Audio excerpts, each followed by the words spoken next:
Good evening po sa ating lahat mga kapatid. Time na po ng ating Straight from the Word. At bago po tayo tumungo sa ating lesson, nandun na po tayo sa chapter 5 ng Thessalonians. Tignan po muna natin itong mga papakita po natin sa video.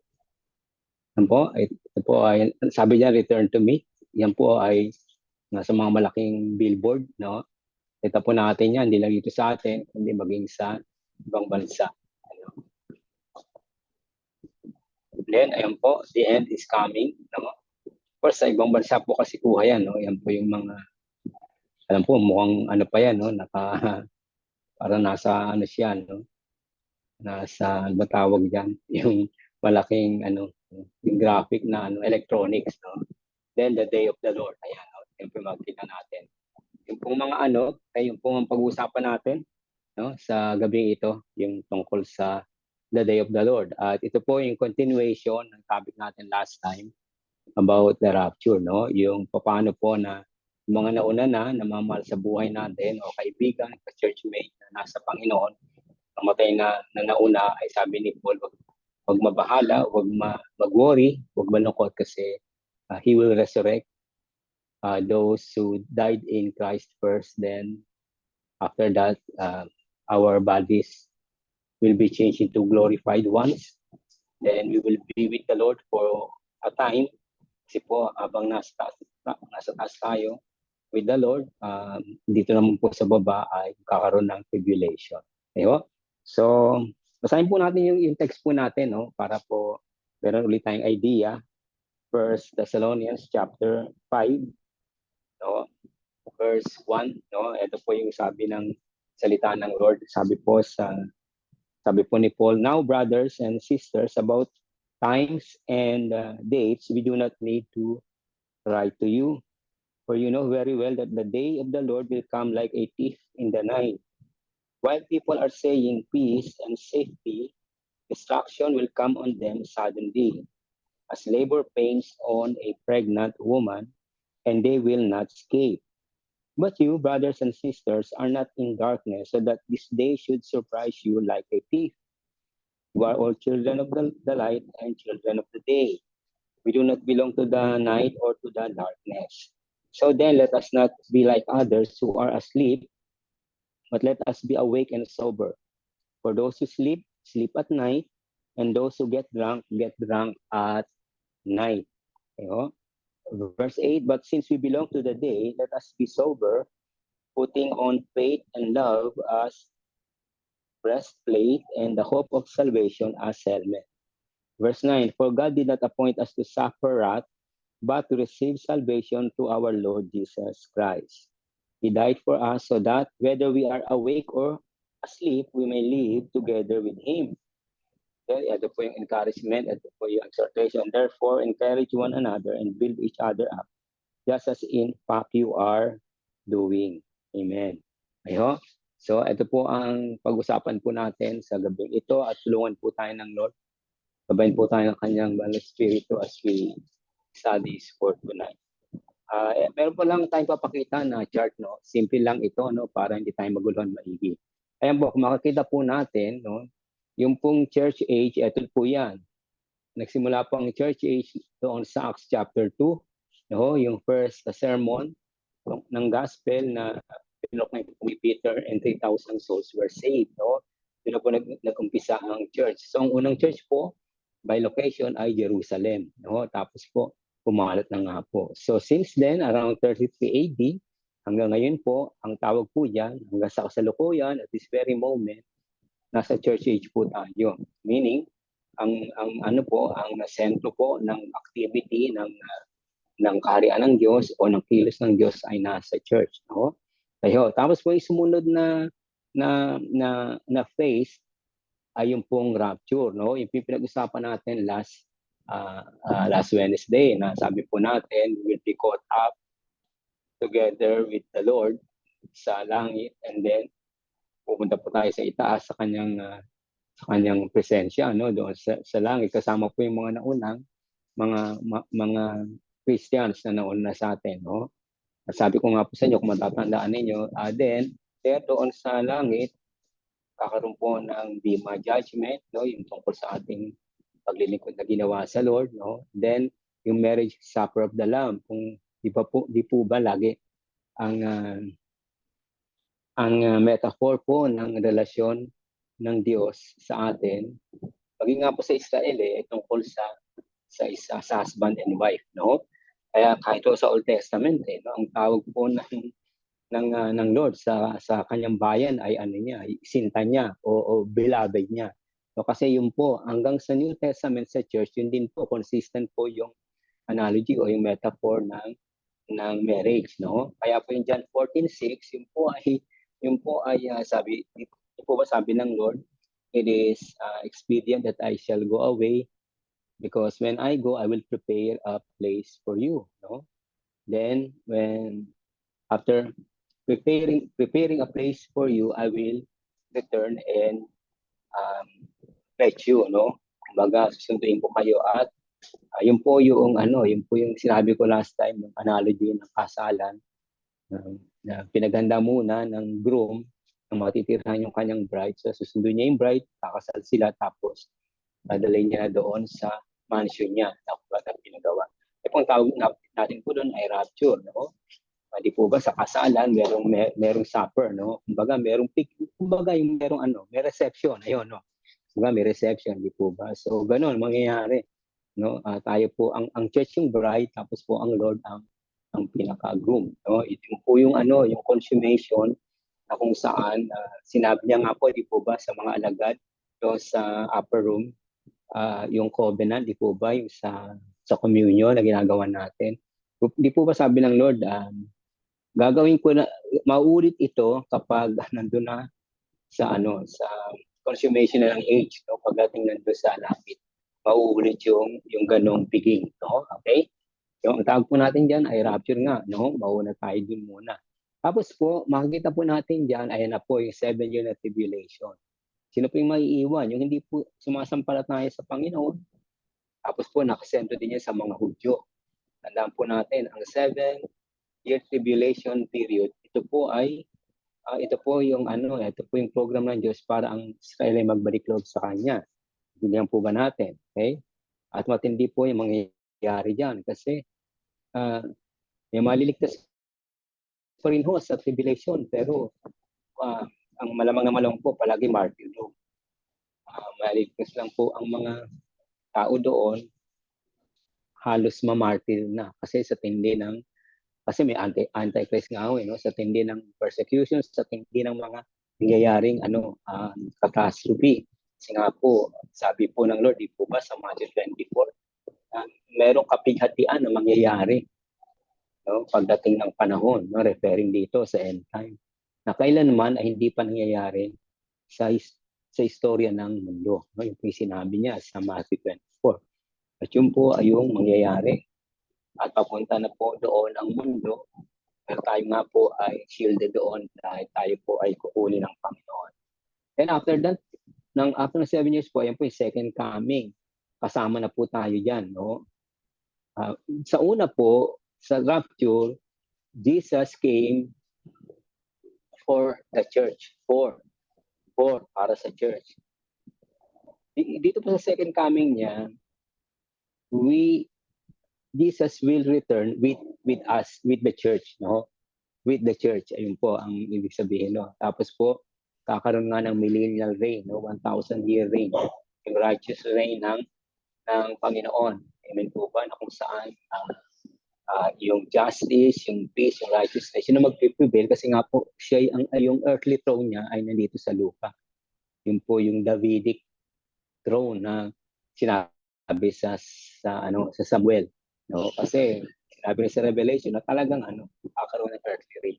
Literal. 1,000 years po yun. Habang ang Diablo, si Satan, ay na binandage, kinulong muna. And then, tapos po noon, kakaroon na po ng Armageddon, no, yung huli. Tapos po eternity. Hindi ko na po madetalye, no, kasi po, yung iba kasi bago pa, no, masyado tayong tatagal. Basta after po ng 1,000 millennial reign, diyan po tayo magre-reign sa Lord, no? Kaya diyan po iepekto yung bima, kung ano yung responsibilities, roles mga role natin dito sa kasalukuyan, paano tayo naglingkod, nagtapat pa tayo, ano ba yung ginawa natin para sa Lord sa kanyang kaharian. Ang compensation po niyan, kumbaga, ang reward po niyan doon sa millennial reign. Doon po tayo yung gagantimpalan, kumbaga, tayo magiging mga leaders, no? Ayo. And then yung eternity, yun na yung yun na yung new heaven and new earth. Ayo. So punta po tayo doon sa the day of the Lord. Tingnan po natin yan, no?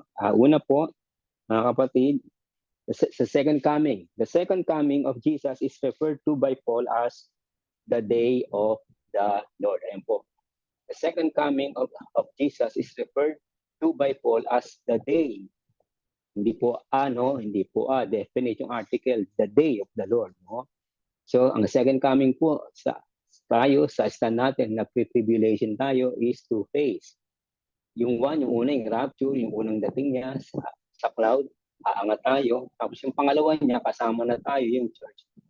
Doon sa kanyang, yung pangalawang, ito na po yung sa second phase ng second coming. Ayo. Sabi po sa verses 1 and 2, now, brothers and sisters, about times and dates, we do not need to write you. For you know very well that the day of the Lord will come like a thief in the night. Kung mapasin natin po dito yung po sabi yan. We do not need to write you, for you know very well. In other words po mga kapatid, kahit bago-bago pa yung mga taga-Thessalonian believers, na binigyan na po sila ni Paul previously. Unang encounter nila tungkol sa kung ano yung end time. No? Kung ano yung end time. Kaya sabi niya diyan, no? Kahit nga po sa mga kapatid, kahit nga po sa chapter 4, no? At maging doon sa second Thessalonians, no? Pag pinag-aralan natin, makita po natin doon na meron na pong idea ang mga taga-Thessalonian believers na merong end time. Pero yung mga specifics, no, yung talagang detalye, hindi yun nasabi ni Paul. Kaya nga po sumulat siya ngayon. No? At ang una nga pa naging issue, yung mga Kristiyano nang namatay, sabi ng mga naiwang paano na sila. Inuuna na sila ang mangyari sa kanila. Ito po makikita natin, no? Sinasabi po natin na si Paul, ang tawag niya po ay the day of the Lord. No? The day of the Lord. Okay, yung second coming, the day of the Lord. Okay, kaya makita po natin, you know very well that about times and dates. About times and dates. Okay,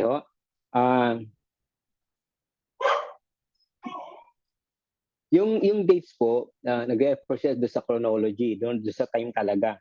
No? Doon sa time talaga. Okay, yung chronology. Pero yung dates yun, no? Yung times, no? Yung po yung nature o yung character, no? Halimbawa, ganito po, di ba? Halimbawa, di po ba, ngayon wala nang habagat, no po? Ngayon amihan na. Kaya ang mas maulan ngayon, yung northern, eastern part ng Quezon, Cagayan, Isabela, sa Baguio, mas maulan kasi po amihan na. No? Kailan nagsimulang amihan? Yun po, mga October, November. Yun po yung date, no? Date, yun po yung dates, no? Para lang may analogy tayo para maintindihan natin. Pero ano yung pag sinabing amihan, ano po yung character, ano yung nature ng panahon? Maulan ho, ayan. Kumbaga sa atin, merong habagat na natapos na, no? Na nagsisimula around May, no? Hanggang mga October, no? Tapos po mga kapatid, yun ang date, no? Pero ano yung time? Ano yung season niya? Ano yung character? Di po ba maulan pag habagat? Tapos yun nga po, mabagyo pa. Ayo. So ito po yun, sabi ni Paul. Sabi niya, about times and date, hindi natin alam, sabi ni Paul, no? Kung anong araw, kung ano yung season, no? Kung anong season. Pero may mga palatandaan. Kasi ang sabi niya lang, it is like a thief in the night. Parang magnanakaw na sudden and unannounced ang isang magnanakaw kapag gagawa ng pagnanakaw, di po ba? Okay, so under this, ito pwede natin sabihin. Date setting is futile and dangerous as to the end time events or prophecies. No? Kaya po yung pagsaset ng date, ito po ay futile. Ibig sabihin ito ay ito ay walang saysay, no? At ito ay delikado, no? Kasi nga po, mismong sabi ng Lord, di po ba, walang nakakaalam, only His Father knows when the end will come. No? Kayo, yung day of the Lord. Kaya pag tayo po nakarinig ng mga turo na mayroong exact date, kailan darating ang Panginoon o kailan yung end time, hindi po tayo maniniwala kasi maliwanag po ang salita ng Diyos. Kahit si Paul, pinagdiinan niya about times and dates, wala nakakaalam. Kasi ang pagdating ng end time o ng the day of the Lord is like a thief in the night. Okay ho. Mga kapatid, sinabi pong the day of the Lord, huwag po nating isipin na ito isang single event. Yan. Hindi po. Pag sinabi pong the day of the Lord, ito po ay series of events. Ayo. Technically po, mga kapatid, nagsimula yung end time, no? Nagsimula yung end time o the day of the Lord nitong nung nag-ascend na ang Panginoon, no? Nagsimula na po technically yung end time, no? Pero kung strictly speaking, ang gagamitin natin na term, ang day of the Lord po, mga kapatid, ito po ay pwede natin i-consider nagsimula doon sa rapture, no? Tapos series ng events, tribulation, millennial kingdom, tapos yung eternal state, no? Yung new heaven and new earth, no? So, ang day of the Lord po, hindi po siya isang araw, siya po ay series ng events. Kaya nga po, kung ang tribulation ay 7 years, so bahagi yung 7 years po ng tribulation, kasama po siya, under po siya ng the day of the Lord. Kayo, yung pagdating po ng Lord sa kanya second coming together with the church, kasama po yung sa the day of the Lord. Kayo, hindi po siya isang one-time event, hindi po, series of events siya. At the moment po nag-rapture na, at yung po ay imminent, walang prior signs kapag darating yung rapture, no?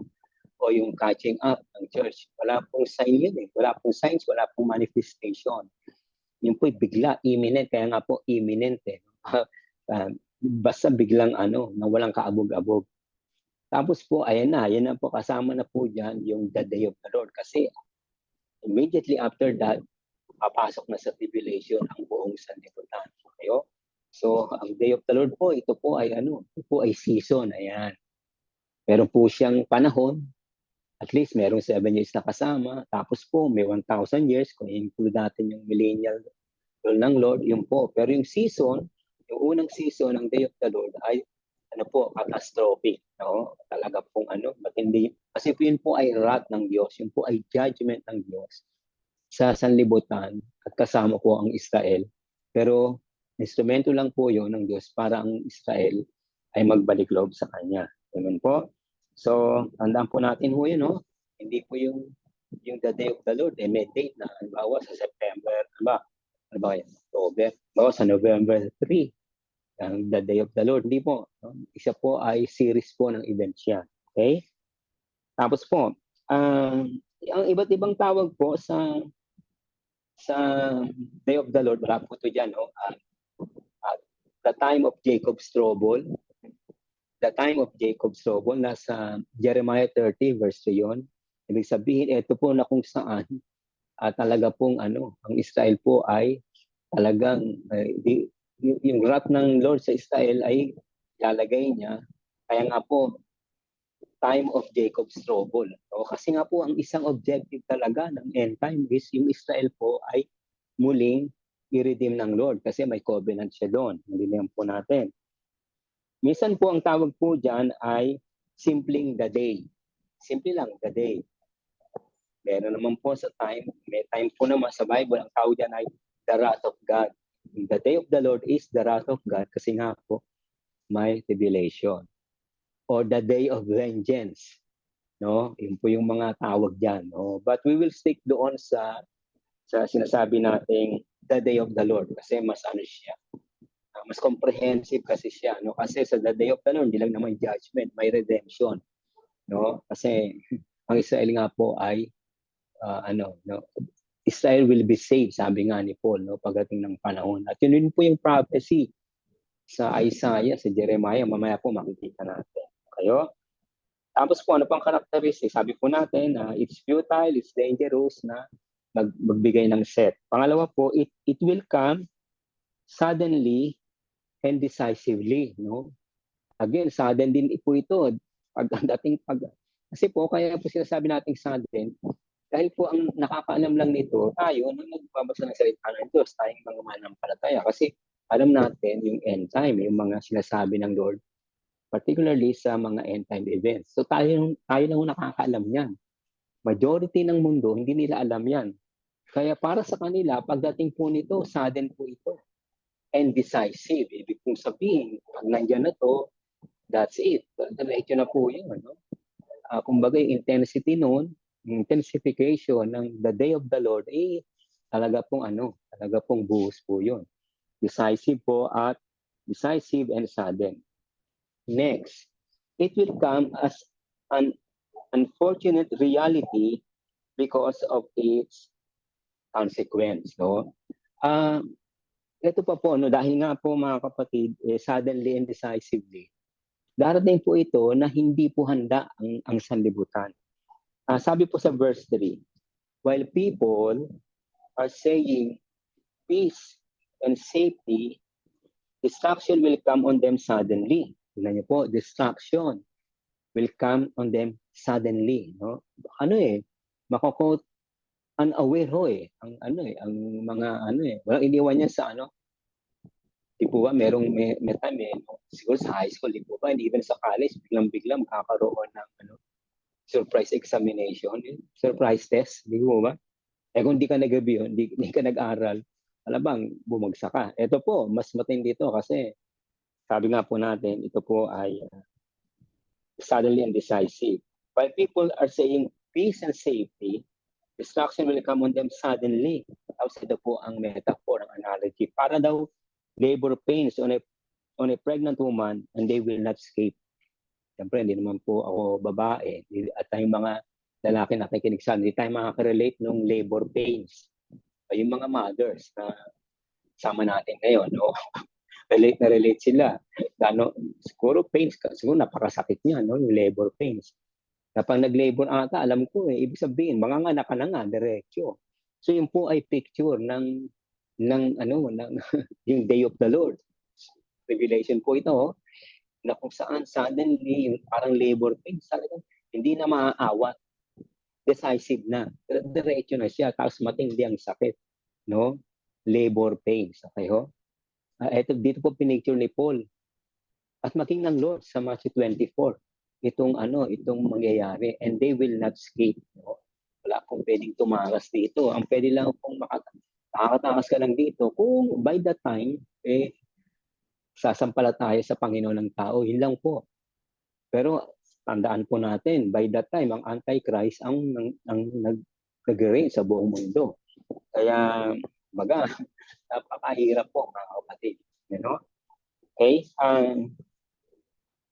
Next, the day of the Lord is seen as judgment of the world or the wicked in the future. In the Old Testament. Kaya mo, sa Old Testament kasi, yung pong day of the Lord concept, hindi lang po yan sa New Testament. Yan po ay nasa Old Testament. Kalimitan po, pag sinabi pong the day of the Lord, meron pong nangyari na halimbawa po, no? Para lang po madali tayo, no? Alam po natin na ang isa sa mga nag-conquer sa Israel ay Egypt, di po ba? Okay yun. Day of the Lord, di po ba nung hinabol nila ang Israel sa Red Sea, natabunan yung army ng Pharaoh. Hindi agad-agad bumagsak ang Egyptian Empire. Pero doon na nagsimula yung paghina at pag-collapse ng Egyptian Empire. Kasi inabot na sila ng the day of the Lord. Yung pinalis na sila ng Lord kasi ayaw pa rin nilang lubayan ng mga Israelita. Okay, so pang the day of the Lord. No? Sa Babylon, di po ba, 70 years, naging captive ang Israel dahil sa kanilang pagtalikod sa Diyos at pagmamatigas. Po ba, nagyabang pa nga si Nebuchadnezzar, no? Nilibot niya sa kanyang balcony yung kanyang palasyo, yung kanyang kaharian. Sabi niya, I am Nebuchadnezzar the Great. Di po ba? Di pa po, at least, di po, dinisiplina siya ng Lord. Di po, ginawa siyang, for a week ba, ginawa siyang parang beast. Para siyang halimaw na parang pinasok siya na naposes siya ng isang beast, di po ba, na ng itsura niya, no? Tapos na-restore naman siya. Pero di po ba bumagsak din ang Babylon Empire? At yun po yung prophecy ni Daniel, di po ba? So dumating din sa kanila the day of the Lord kasi after ng Babylonian Empire, di po ba, pagpagsak niya ay kaya dumating ang Medo-Persian Empire. No? So pinapakita ko lang po sa inyo mga kapatid, pag sinabing day of the Lord, primarily judgment po siya. Ayan. Primarily judgment po siya. Kung pinakita ko po mga example, judgment ng Lord sa mga nations na nagmamataas at umapi sa Israel. Okay, oh? Pero at the same time, marami ding mga panahon na ang Israel ay pumasok sa day of the Lord. Hindi disiplina sila ng Lord. Halimbawa po, di po ba, pag labas nila sa Egypt, it will just take at least 2 weeks or less than 2 weeks to reach the promised land. Di po ba? Ganun naman kadali lang. Kaya lang, di po ba dahil sa kareklamo nila, ginawa ng Lord na 40 years ang kanilang travel or journey sa wilderness. So, na-delay sila ng 40 years before they enter the promised land. Bakit po? Kasi dumating the day of the Lord. Dinisiplina sila. Ayo? So, yun po yung mga instances na kahit sa Old Testament, mga kapatid, nangyari na. No? Sinasabi po natin, mga kapatid, na pero primarily, pag sinabi pong the day of the Lord, judgment po talaga yan. Okay. Sabi po sa Isaiah chapter 13, verse 9 through 11. Hindi ko po alam kung nandiyan yun. Yan, nandiyan. No? Sabi po ganito, see, the day of the Lord is coming, a cruel day. Prophecy po ito. Titingnan ni Isaiah. Ito ay mangyayari sa future.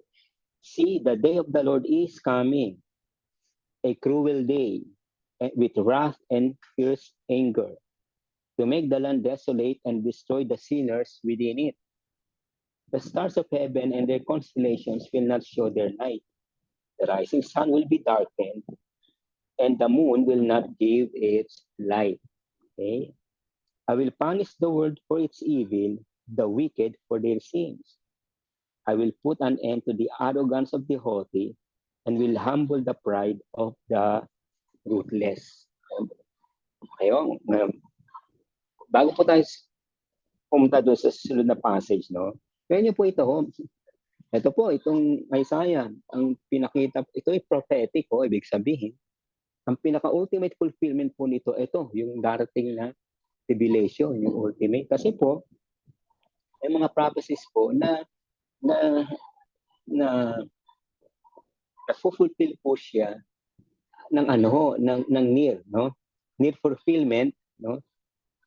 Pwede po na nangyari na ito, no? Tapos mangyayari uli. Yung consummation niya nasa distant future pa, no? Ayo.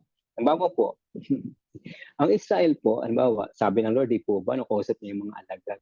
Sinasabi ko sa inyo na, di ba umiyak po siya, sabi niya, Jerusalem, Jerusalem, kung alam mo lang kung paano katulad ng isang inahing manok na gusto niyang liliman ng kanyang pakpak, ang kanyang mga sisiw, para ingatan sila at proteksyonan.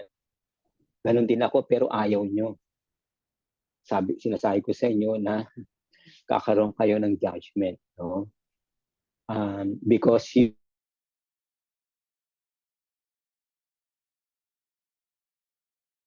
Lord around 33 AD. Sabihin na natin 33 AD. No?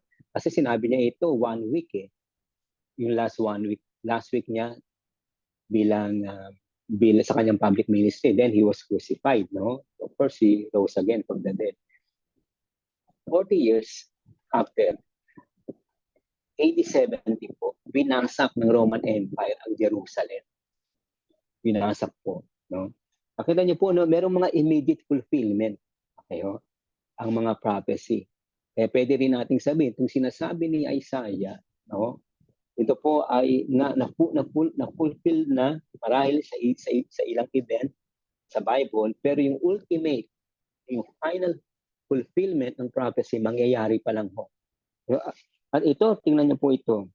Kasi nakalagay dyan, yung stars of heaven, yung po ba? The constellations will not show their light. No? Ano pa? The rising sun will be darkened and the moon will not give its light. Ang pinakamalapit lang na pwede nating masabi dito, yung eclipse, di po ba? Kapag nag-eclipse naman, ano ba nangyayari? Eh di nag-eclipse lang, dumilim lang.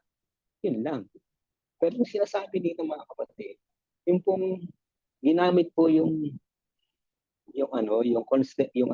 nature, yung universe na na-involve. Kumbaga kahit ang universe na yayanig, nagkakaroon ng changes doon sa ng universe, takbo ng universe.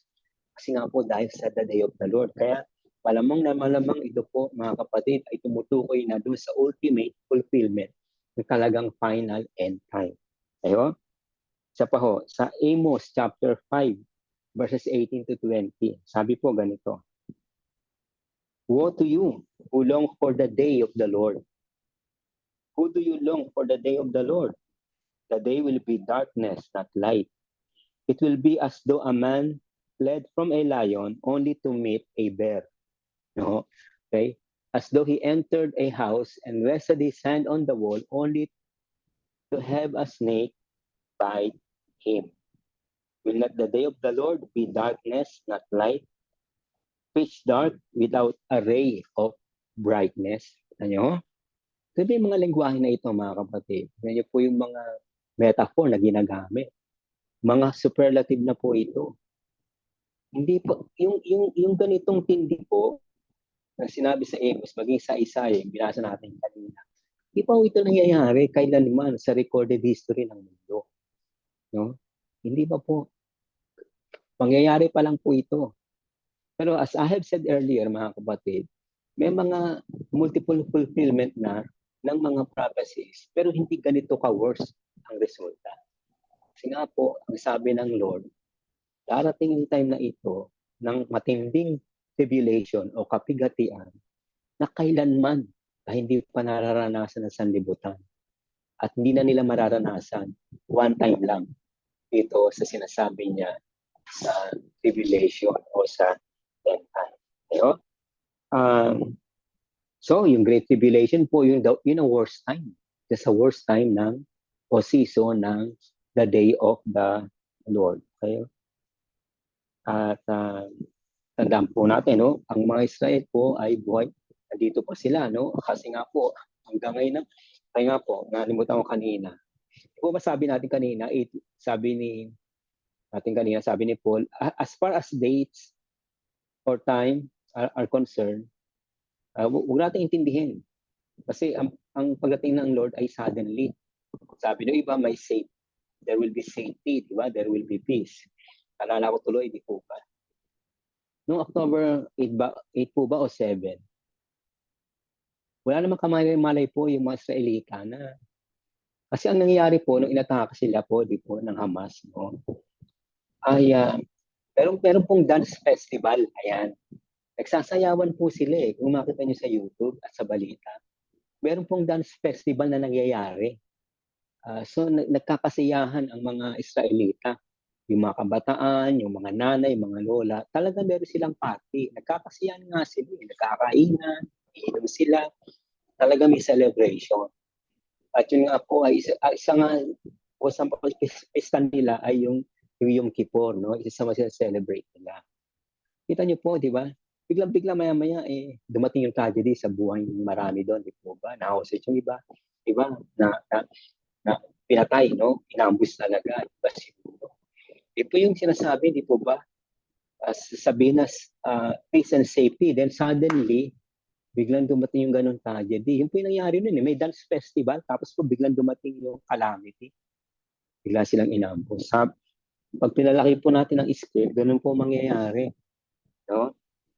Pagdating po ng tribulation, wala namang awareness ang tao eh. No? Wala pong awareness. Kaya nga sabi ng Lord, kung paano sa panahon ni Noe o ni Noah na nung panahon na yun, bago dumating ang baha, at bago dumating ang baha, ang mga tao ay masasaya, nagiinuman, kumakain, nagpapakasal sila, nag-aasawa sila.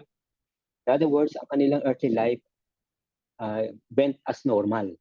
At preoccupied sila doon.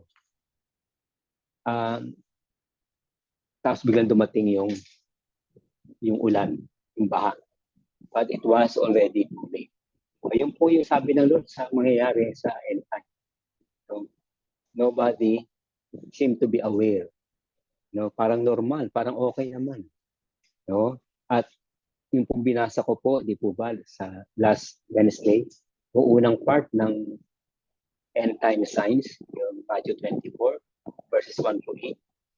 Yung po, nangyayari na lahat yung mga signs. Kaya nga po, may mga banta ng giyera. Hanggang ngayon, tignan niyo po, hindi pa masolusyonan itong sa Hamas at sa Israel. At mukhang nandun yung tendency na mag-escalate ito, palabas. Ma-involve ang ilang Arab nations, ang Amerika. Ayun, so we really don't know ano yung kahinatan nito. So very volatile ang situation sa Middle East. Ayun. Sinasabi po natin na yung mga ito yung mga paunang sign ng end time. Yung mga wars, rumors of wars, o pandemic, pestilence, famine, disasters. Pero ito, yung latter part po ng 24, yung sinabi na ng Lord ng mga signs, yung po ay tribulation na po yun. Yun ay mas matindi. No? Kaya tayo po, nasa mini tribulation tayo ang mundo eh. Di po ba? Kahit nga sa chapter 2, chapter 3, Revelation, di po ba? He will keep you in the hour of tribulation. Kasi maraming tribulations na nangyayari. Pero meron lang isang the great tribulation. May isa lang po no, sa huli yun. Pero since the beginning ng church, lalo sa first 3 centuries ng Christian church, nasa tribulation po ang mga Kristiyano kasi nga po pinapersecute po ba? Pero wala po yun doon sa magnitude, sa intensity ng tribulation na mangyayari sa end time or sa the day of the Lord. Ayun. Of course, gusto kong iduktong lang, no? Dami po sa sinasabi ko, wala dyan sa outline, no? Kaya pakinggan nyo lang po ako. Okay, ang Hudyo, binibigyan ng Lord ng opportunity sa end time para magbalik loob sa Kanya. At yun naman po ang gusto niya, magbalik loob ang Israel sa Kanya. Kasi may covenant ang Diyos kay Abraham. Kaya yun po ay itutuloy ng Lord. Okay, ho? Kahit po si Paul, di po ba pinag-aralan natin ng Romans, naniniwala siya na pansamantala lang ang pagtigas ng puso ng Israel. Pero kikilala din sila sa kanilang Messiah. Bawa po. Sa Romans chapter 10, verse 1. Okay, yun.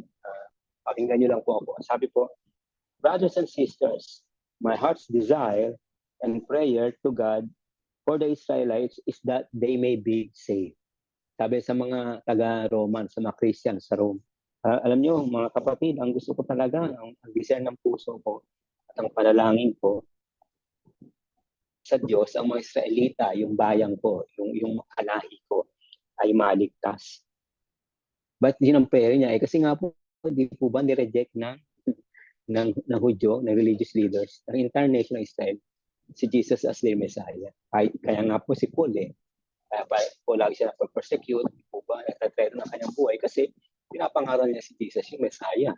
Kayo? Sa Romans chapter 11, verses 25 to 27, basahin ko po mga kapatid.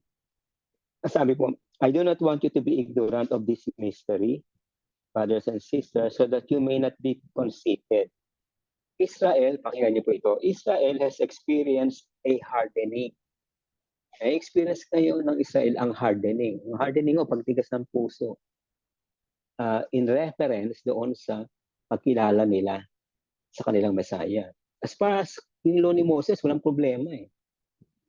Walang problema doon eh. Sinusunod ng mga Hudyo. Pero sinasabi nga po ni Paul, di po ba, kaligtasan eh wala sa loob kundi nasa sa righteousness ni Christ. Kaso nga po, sinara ng mga Israelita, ng mga religious leaders, during that time, ang kanilang puso sa Panginoong Jesus, nila as their Messiah. Pero sabi niya, yung hardening, in part, until the full number of the Gentiles has come in.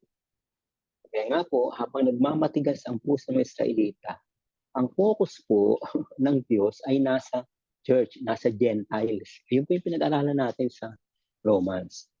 No? So, we admit na ngayon po, nakatutok ang program ng kingdom ng Diyos sa church, sa buong church, sa lahat ng church, sa mga anak niya. Ay nga po, kita ninyo, sino ba ang mga misyonero, misyonera? Hindi naman mga Hudyo eh. Di po ba? Mga European, mga Asian, mga African. Sino, ano bang daya ang mas maraming naliligtas? Iba-iba po, maliban sa mga Hudyo. Hanggang ngayon po, napakaliit ng porsyento ng mga Hudyo na sumasampalataya, kumikilala sa Panginoon. Basta bakit ganoon? Kasi nga po, sabi ni Paul, nandun sila sa state ng hardening ng puso. O sinabi ni Paul to 2,000 years ago. Hanggang ngayon, no, yung process na yan, yung hardening na yan,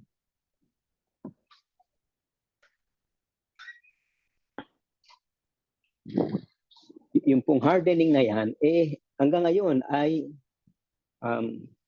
papatuloy yung hardening. Yan po natin. Ay nga po, kita niyo po, yung mga Israelita, ilan po maganda sa kanila kahit ganun katindi ang nangyayari sa kanila, hindi po sila tumatalikod doon sa Yahweh. Yan lang po ang makikita natin sa mga Israelita. Alam nila yung lupa nila, pangako yun sa kanila ng Diyos kay Abraham. Kaya hindi po sila aalis doon kahit na gusto silang puksain.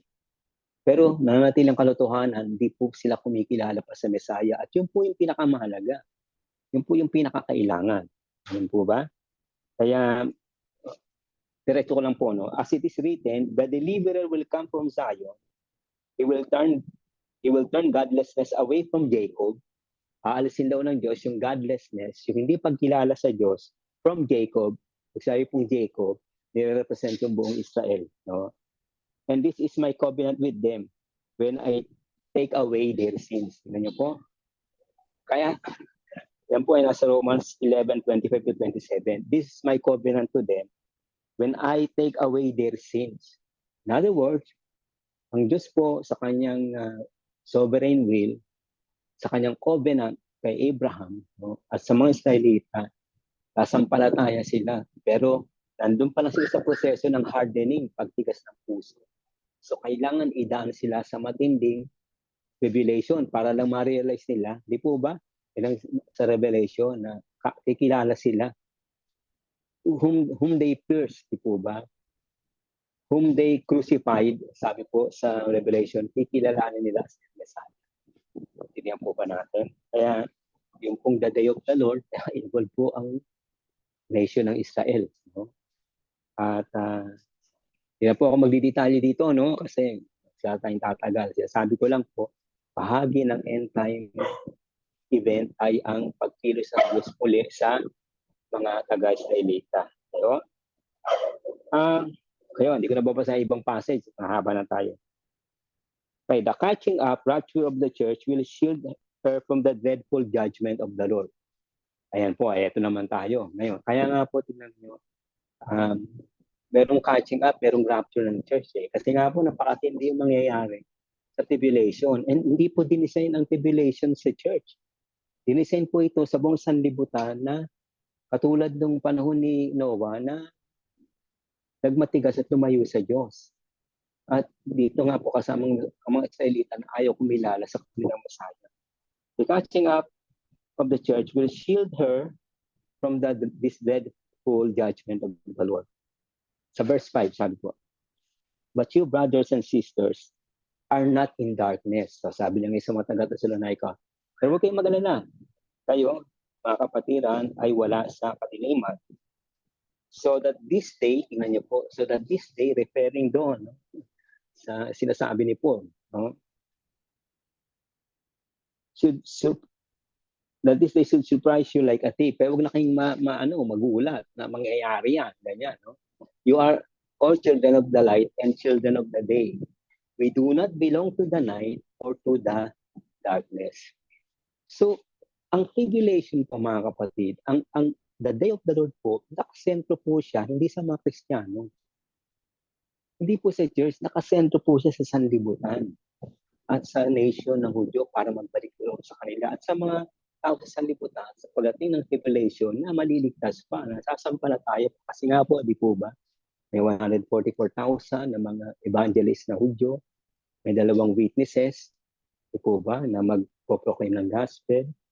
Meron pang ang ibon, di po ba, agila na mag-evangelize, merong hawak na natin sa Revelation. So, merong mga divine intervention na ang Diyos para lang po ang mga tao bago yung for the end time. Sabi nga, sila po ay kumilala sa Diyos. Kayo?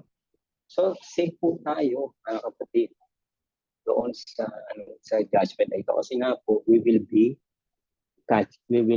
snatched away yon, by the Lord. Kayo? Next, under this, because we belong in His kingdom through Jesus Christ. Kasi nga po, nasa Panginoon tayo, di po ba? Pag tayo po nasa Panginoon, ang judgment po sa atin, yung wrath of God, kasi po yung day of the Lord po, tawag po dyan, wrath of God, galit ng Diyos. I-refer lang po yung galit ng Diyos, yung term na wrath, mahina pa yung anger. All yung anger of the Lord, nakita po natin. Pero yung wrath of God, ito po yung technical term na ginagamit sa judgment. Yung wrath of God po, hindi yan umiepekto sa church kasi po, yung wrath ng Diyos, kaya may wrath ang Diyos dahil sa kasalanan. So, dahil na tayo po ay pinugasan na ng dugo ng Panginoon, sumampalataya tayo sa Lord. Ang righteousness natin nasa Panginoon, covered tayo na. Yung wrath po ng Diyos, wala sa atin. Instead of wrath, mercy.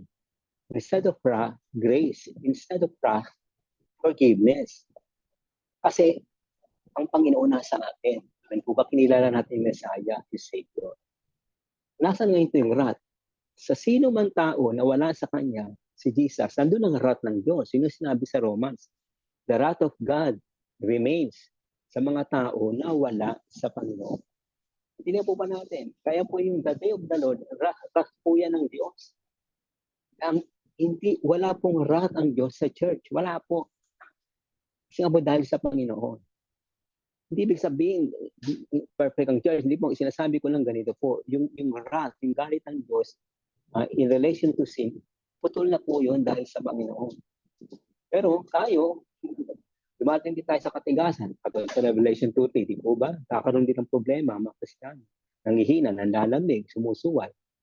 Pero hindi siya pinapadaan ng Lord sa wrath, di po ba? Hindi sa tribulation kasi wala na nga po yun. Diada siya sa discipline. Kinokonvict siya. Hinihili po siya. Tinutuwid siya. Pero hindi yung wrath. Kasi pag sinabi pong wrath, judgment po yun, mga kapatid. Kaya because we belong in His kingdom through Jesus Christ. Okay, closing thoughts tayo. Through the rapture, our safety and protection are secured. Through the rapture, our safety and protection are secured. Tingnan po, verses 9 and 10. For God did not appoint us to suffer wrath, ito yung sinasabi ko kanina. For God did not appoint us to suffer wrath, but what? To receive salvation through our Lord Jesus Christ. Ngayon, tanong nyo, pasok, but to receive, di po ba, ligtas na tayo? Bakit to receive salvation? Ito yung sinasabi ko sa Thessalonians. Kasi nga po, di po ba, ang salvation ay may tenses siya. There are 3 tenses ng salvation. We were saved, na-justified tayo, napawalan sala tayo kasi sumampalataya tayo sa Panginoon. Justification. Yung sumunod na phase, yung right now, presently, sanctification. We are being justified. We are being sanctified. Ayan. Inaayos ay binabanal tayo. Yung last tense, sa rapture yun, di ba sabi nga, bibigyan tayo ng glorified body. Glorification yun. Kaya po pag sinabi na, ano po sabi diyan? To receive salvation, hindi ibig po sabihin na marireceive pa lang natin yung salvation. Hindi ho, kahit ng Thessalonians, hindi ho, may salvation na kaya lang yung fullness ng salvation, hindi pa. Kasi nga po, hindi pa nabalik ang Panginoon. The fullness will come kapag nag-glorified na ang body natin at nag-resurrect na ang mga dead in Christ. Nandun na po yung fullness ng salvation. But right now, we are saved, justified, being sanctified, and will be glorified in the future. So, tandaan po natin mo yan, no? Tandaan po natin, no? Ganun yung proseso niyan. Kaya nga po, lagi sa Ephesians, di po ba? Meron lagi exhortation to walk in the spirit, not in the flesh, no? Merong sinabi doon na forgive one another, carry each other's burden, di ba? Maraming mga sinasabi, in-exhort pa na iiwasan natin kasi nga sinasanctify tayo. Okay? So, hindi tayo in-appoint to suffer wrath, no? Hindi po. Sabi yan. But to receive salvation. So whether we are awake or asleep, tingnan niyo po, ang ginagamit. Pag Christian po, o pag church, pag sinabi pong death, ang euphemism po ay sleeping, no? I know, whether we die, He died for us so that whether we are awake o buhay, kung dumating siya, buhay tayo, or asleep, yung namatay na, patay na. Pero hindi po sinasabi or dead, hindi po, no? Hindi po, ang kadalasan po, ang ginagamit sa Kristiyano, basta church, ang ginagamit po na term ay asleep. Natutulog lang. In other words, hindi permanente. Kasi nga may resurrection of the body. Ayo? So that we live together with Him. Through the rapture, we are exhorted to remain watchful or vigilant. Ayo? Habang wala pa yung rapture, di pa narating ang Panginoon, sinasabihan pa rin tayo na maging lumakad sa kalooban ng Diyos. Sabi po sa verses 6 and 7. Okay? Tingnan po natin yung verses 6 and 7. Okay? Sige, tingnan natin dito. Sabi po sa verses 6 and 7. So then let us not be like others who are asleep, but let us be awake and sober. For those who sleep, sleep at night, and those who get drunk at night. No? Verse 8, but since we belong to the day, let us be sober, putting on faith and love as breastplate, and the hope of salvation as helmet. Ayan po yan. Ayan, ayan po yan. Okay? So, nandun pa rin yung nasabi nating, yung sinasabi po na sa ating closing thought na maging vigilant pa rin. Maging watchful pa rin. Lumakad pa rin tayo sa kalooban ng Diyos.